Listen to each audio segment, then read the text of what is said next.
kaya pala itong ABS-CBN, mga kababayan, ay pinag-initan po nitong pamilya Duterte, particular na itong si Digong. Kaya ipinasara, ay may binulgar pala ito, mga kababayan. Noong siya po ay nangangampanya ng 2016, maging ang Rappler pala, mga kababayan, ay ganun din. Dahil sila ang nagbunyag. Sila po ang nagbulgar ng lihim ng mga Duterte. Sabi nila, mga kababayan, ay mahirap lang daw. Napakasimple daw ni Tatay Digong. Mamaya malalaman nyo lahat yan. At syempre, bago natin pag-usapan yan, ay batiin ko muna ang lahat ng mga naririto. Magandang hapon po kay Ma'am Annalyn, kay Ferdinand Longgalong, kay 123 Channel. Hindi ba tumatakbo ka, boss? Antonia Magalona, 123 Channel, Junski. Shoutout din kay kay Sir RN2 Cents Lakay. Ma'am Leticia Fernando, Ruel Ayag, Mahalel Custodio, Luz Morishima ng Japan, Soli Mendoza, Cap JM, Ma'am Marlene Valencia, kay Babsan. Shoutout sa inyo dyan sa Nueva Vizcaya. Salamat sa panunood. Nisha Leonor ng Switzerland, Geneva, Switzerland. Ay, shoutout din kay Ma'am Lulu, ang pinaka pretty Ma'am Lulu. Melchor Ilagan. O, hindi mo naman mag-anak si Jay Ilagan, ano? Benjamin Alejandro, good afternoon po, Sir GB. Pa-shoutout po ang akong nanay. Laging nag-aabang po sa vlog nyo na si Mercy Alejandro. Salamat, Sir GP. Oy, shoutout naman dyan kay Ma'am Mercy Alejandro na laging nanonood, nag-aabang, nababalo na kay GP. Joke lang. BMB Lucy, Sia. Oy, hindi mo naman ka mag-anak si si Christian Sia. Nababalo na naman si GP. Sharon Canyolas, shoutout. Ganoon din, mga kababayan, kay Rolly Lablador, Pinky MA, kay Sito Kaiba, Ma'am Connie Ratleg. Naku, mamaya, Ma'am Connie, kailangan kita. Roberto Corbe, shoutout din kay Winnie Gionco. At syempre, mga kababayan, sa Facebook, Arnold Cuangco, Luz Angeles Pusang Gala, Mary Rose Gakutan, Bilyarbero, Ma'am Leticia Fernando, at syempre, mga kababayan, sa lahat po ng mga silent viewers dyan, shoutout sa inyo. Si Ma'am Lulu ayaw pumayag na maganda siya. Sige, pangit ka. Parehas tayo, gusto mo. Sabi ni Ma'am Connie, ang aga nito, paano naging simple lahat daw ng 7-Eleven sa Davao sa mga Duterte? Yan, pag-usapan natin, mga kababayan. Eto, lumabas sa algorithm ngayon, mga ka-JPnatics. Ito po ay parang nag-resurface. Nagulat nga kami dahil nung napag-uusapan nga ito, mga kababayan, akala ko ba simple si Tatay Digong? Pero parang ibinibigay talaga ng pagkakataon ang lahat, mga kababayan. Yung mga dati na dinidedma natin kasi hindi tayo naniniwala na itong si Digong ay mayaman. Hindi tayo naniniwala na si Digong mga mamamatay tao. Hindi tayo naniniwala na si Digong, mga kababayan, ay maka-China. Hindi tayo naniniwala na si Digong hindi kayang gawin ang lahat para sa atin. Lahat na lang, Digong, mga kababayan, dahil magaling nga yung mga kanilang mga PR, magaling yung mga nagbayad sila ng mga trolls. Lahat ng lumalabas laban sa kanila ay hindi natin pinaniniwalaan kahit may ebidensya. Ito, mga kababayan, ito yung ebidensya noon na naririnig natin pero parang pumasok lang dito sa kabilang tenga, lalabas dito sa kabilang tenga kasi tayo ay nabudol, aminin. 'Di ba?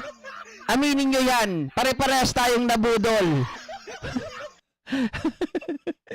Sabihin ng iba dyan, hoy, hindi kami nabudol ha. Okay na, sige. Base sa mga certified true copies ng mga titulo na opisyal na request ng ABS-CBN News sa Land Registration Authority kaugnay sa mga naunang... Ito ha, ABS-CBN, nag-request pala sila sa land, ano to? Land Registration Authority. Ano ba yan, GP? Kasasabi lang eh. Base sa mga certified true copies ng mga titulo na opisyal na request ng ABS-CBN News sa Land Registration Authority kaugnay sa mga naunang pinahayag ni Senador Antonio Trillanes na mga bahay at lupain na pag-aari ni Presidential Candidate Rodrigo Duterte at kanyang pamilya. Kumpirmadong nasa mga Duterte nakapangalan ng marami dito. Ang isa rito ay townhouse na nasa loob ng compound na ito sa Pigibare Street sa San Juan City na nakapangalan kay Sebastian Duterte na anak ni Mayor Duterte. Oh, Sebastian Duterte, kilala nyo naman yan. Kailangan ko pa bang sabihin kung sino yan? Yung mayor ngayon na walang ginagawa. Ha? Yung ngaw-ngaw lang ng ngaw-ngaw. Kapansin-pansin na nailagay ito sa pangalan ni Sebastian nung siya ay 14 anyos pa lamang. Ay, grabe. 14 years old pa lang. Tapos, ang laki nung bahay sa San Juan. Ano yan, GP? Ito yun, mga kababayan. Ito yung lumang bahay. Papakita ko muna sa inyo. Baka, yung iba dito nakapanood na. Pero mga kababayan, syempre, magkakaiba naman kami kasi ng viewer nung nagpakita nito yung kaibigan ko. Di ba? Pero, syempre, mahal ko kayo Hindi po totoo yung bahay na to. Ito, di ba? Yung bahay na yan na maraming nagpapapicture kasi akala nila si Digong Duterte ay talagang walang luho sa katawan. Walang luho sa katawan. Yung motor nga lang, makita nyo kung magkano yun. Di ba? Yung bahay niya. Mga kababayan, pero ang katotohanan, yung bahay na yan, mamaya malalaman nyo kung ano rin yan, ang meron dyan, Pero ito muna, papakita ko sa inyo, yung sinasabi na bahay daw, di umano ni Baste. Si Sebastian. Ito po ang bahay, mga ka-GP natik, sa San Juan, sa Pigibara. Tingnan nyo po ang itsura. Ito yung dati yung luma. Yan yung luma. Yan yung lumang bahay. Ayan, lumang bahay yan Pero nakita nyo naman, sa San Juan, Quezon City, mayroon pa dyan pangalan na nakalagay Duterte. Ano Duterte? May gate. Mga kababayan, ilalagay ba yung Duterte dyan? Kung 2016 ito yung video na ito. Mga kababayan, ito yung lumang-lumang bahay. Ayan, so malaki. Di ba? 40 properties daw mga ka-GP Natics ang mayroon sa mga Duterte. Okay? Tapos ito naman siya nung panahon na ito ay napinturahan na, na-renovate ng konti. Ayan. Yan, Pigibara. Kitang-kita. Ang laki. Ito ilan lamang sa mga properties nila na sinasabi na 40, 'di ba? Properties mga kababayan na nakuha po sa land registration ng ABS-CBN pati Rappler. 'Di ba? Sila ang nagbunyag nito noon. Pero hindi natin pinakikinggan kasi nga sabi ko magaling yung PR 'Di ba? Ayan pa. Tapos meron pa mamaya. 2001 pa ito na tituluhan sa pangalan ni Sebastian. Naunang sinabi ni Duterte na pinamana niya sa kanyang mga anak ang mga ari-arian niya noon pa man. Meron ding condominium na may laking 125 square meters sa Galleria Regency sa Quezon City. Naku po, mga kababayan. Saan yan? Galleria Regency Condominium. Ito po yan, mga ka-GP Natics. Meron tayong mga kopya, Salamat. Salamat kay Google.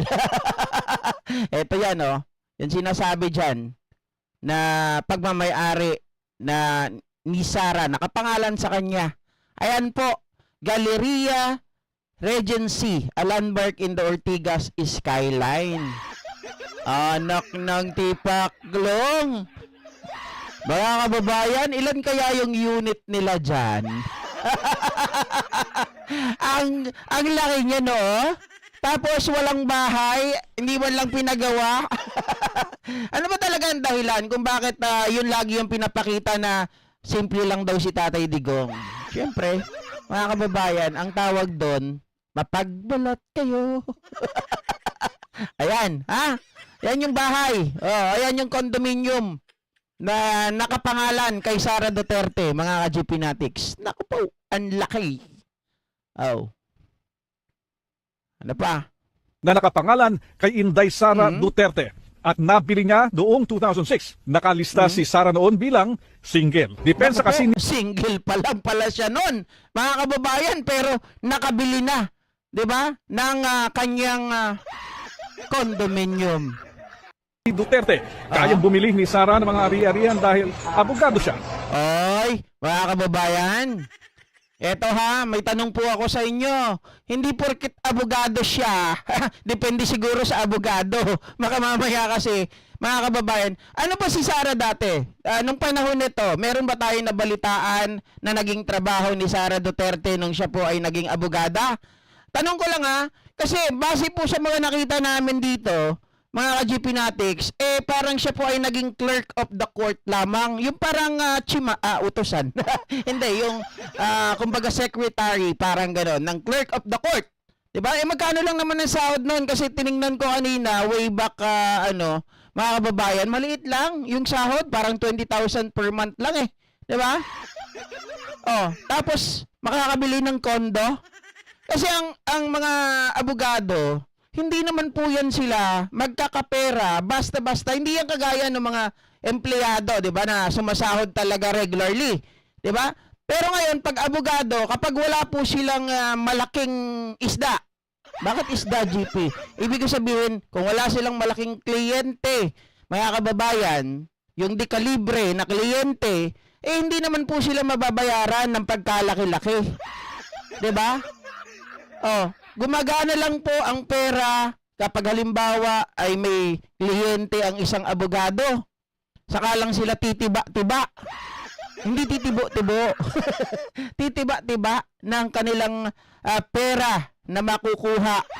'Di ba? Out doon sa kanilang kliyente. Kasi per session, per appearance at kung ano-ano pa. Depende. Tapos kung may panalo pa yung kaso, yung problema, hindi naman po ata na humawak ng kaso si Sara Duterte. Meron ba kayo nalalaman na nakahawak siya ng kaso? Mukhang pang ano lang ito pang sabi nila notaryo publiko. Diba? Kahit may law firm sila noon, pero ang pinapaliwanag dito kasi, single pa siya. Diba? So ibig sabihin, wala pa si Mans Carpio. O paano siya naka-acquire ng ganito, mga kababayan? O kung titingnan natin, may pamana si Digong sa kanyang mga anak, mga bata pa. 'Di ba? 40 na properties. Kung iisipin natin, magkano ba ang sahod ng isang mayor? Kasi base sa nakita ko dito, mga kababayan, mga ka-GP Natics, hindi siya pinagtatawanan, pero ito ang katotohanan talaga. Kasi nakita natin na ang sahod po ng isang mayor ay as of the moment, ito ranging from 185,695. Yan yung sa kasalukuyan. So, nung panahon na yon, maliit pa. Diba? Maliit pa. Oh, up to 204,054. So, kung nung panahon na yon, way back, napunta kay Sara yon, mga kababayan, ang yaman naman ng mga Duterte. Di ba? Luz Morishima? Yan ang mahirap. Grabe. Di ba? Oh, yung sahod nila. Tapos yung mga properties, magkano yan? Milyon-milyon. Oh, may napapabalita pa nga. Hindi lang yan, mga kababayan. Isingit ko na yun sinabi ni Mama Connie Ratleg kanina. Mga ka-GP Natics. Ito po kasi galing kay Georgia Oni. Ang sabi niya, eto idagdag ko pa sa Davao Migrant kasi may post si Davao Migrant. Ito yun nasa baba, yung may nakalagay dito. Lalo mo lang binaon ang mag-iina. Ang tanong, saan kinuha ang mga puhunan para sa mga negosyong yan? Yachts. Hindi problema ang panggastos. And tanong is how can they explain where those businesses came from? Kasi lumalabas po, mga kababayan, itong anak ni Pulong Duterte ni si Omar, alam ko tumatakbo rin ito ngayon mga kababayan, sa Davao. So, 26 years old pa lang siya that time. Pero ang pagmamay-ari niya ay 160 mga kababayan, branches ng or franchise ng 7-Eleven. So, sa isang franchise, it costs between 3.4 million pesos. So, kung titingnan natin yan, sa 3M na nga lang sa 3M na nga lang minultiply. 160 times 3 million is 450 million.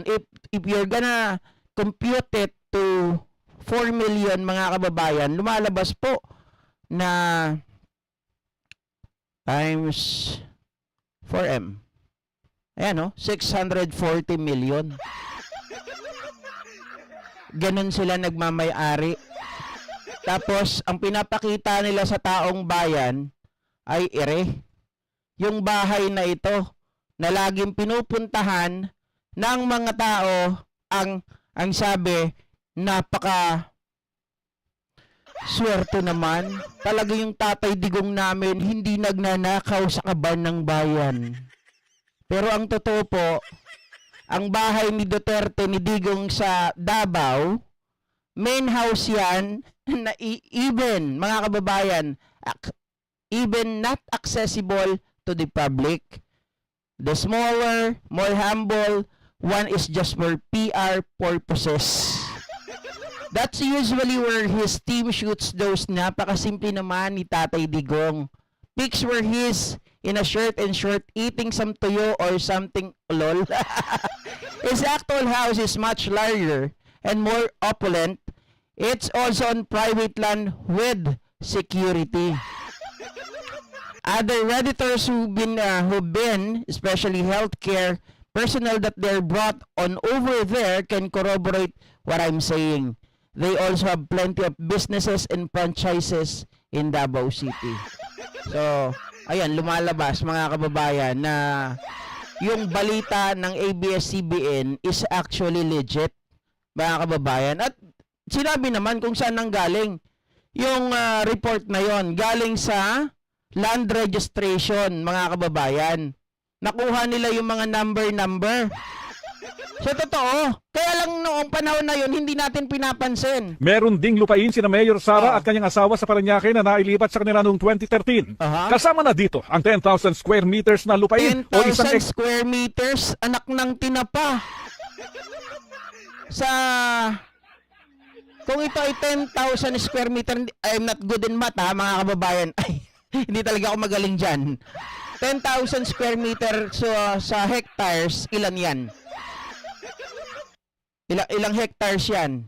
Naku, napakalaki niyan. Hektarya sa Turil, Davao City na nabili noong 2011 at 2,000 square lupain sina Mayor Sara at kanyang asawa sa Parañaque na nailipat sa kanila noong 2013. Kasama na dito ang 10,000 square meters na lupain o 1 hektarya. 1 hektarya. Mabuti sinabi dito sa video. Sa Turil, Davao City na nabili noong 2011 at 2,000 square meters na lupa sa Santo Niño, Babac, Davao na nakapangalan kay Sara noon pang 1999. Naku po, biruin nyo, 1999 pa. Mga kababayan, ako, oy. Tapos sabi, wala daw pamasahe sa eroplano. Talagang budol.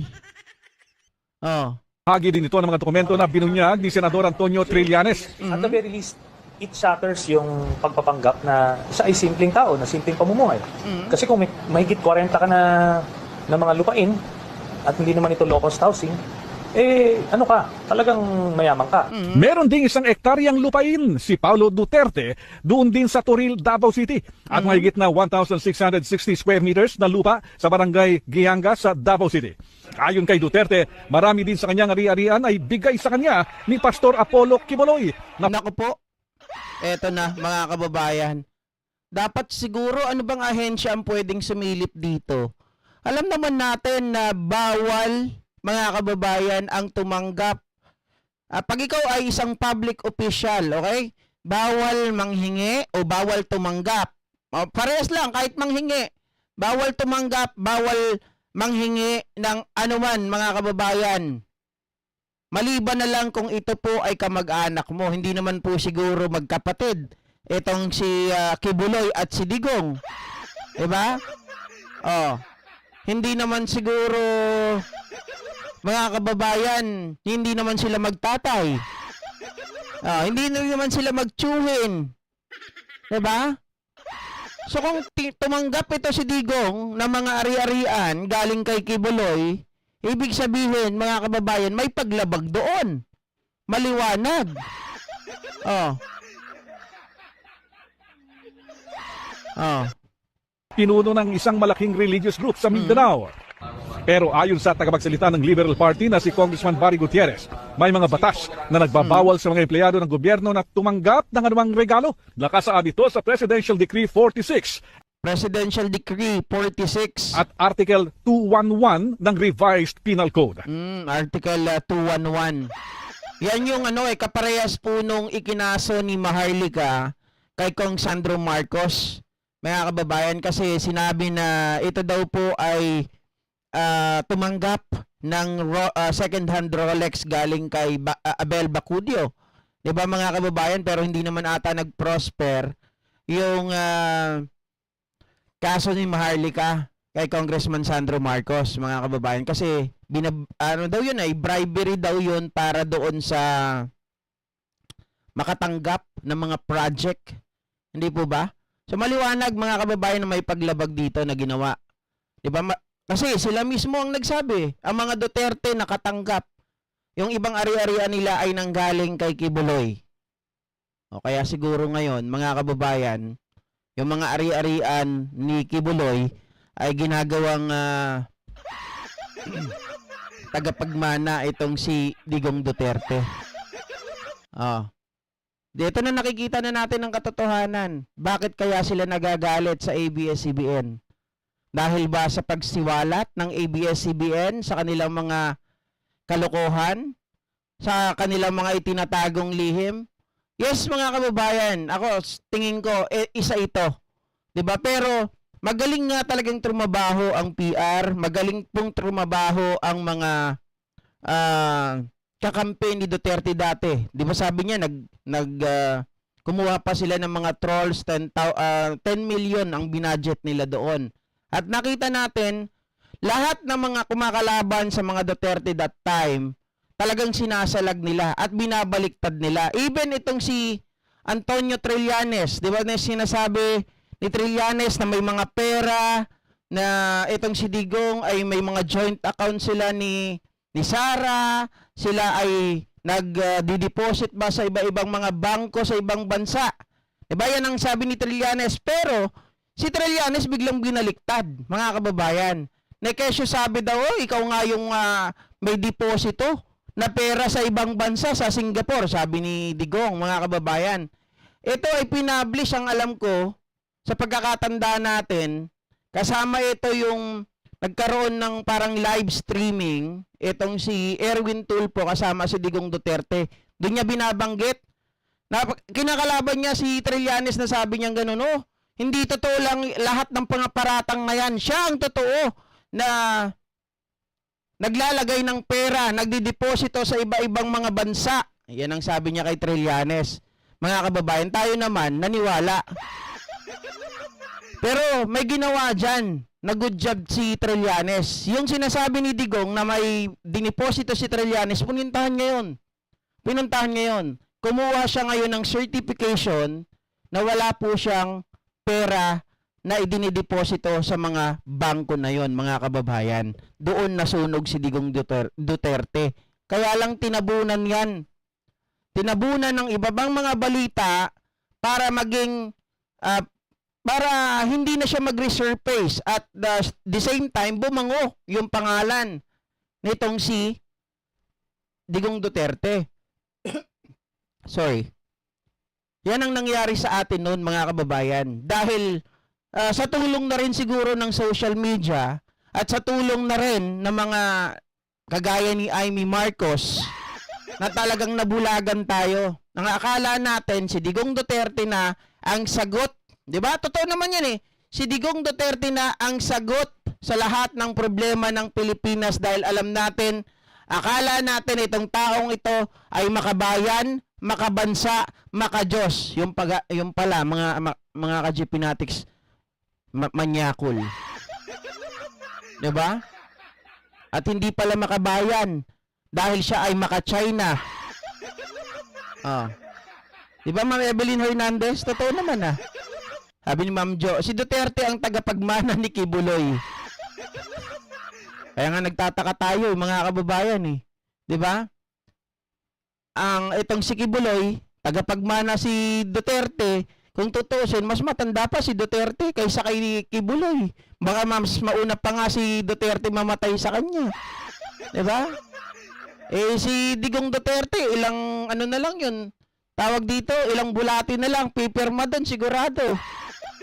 Tahon na yun kapag umuwi dito. Sabi ni Color Body, baka yung mga pera ng gobyerno natin na kanilang ninakaw, di kaya sa kay OJC, binabagsak para hindi halata. Mga kababayan, ganito kasi yan.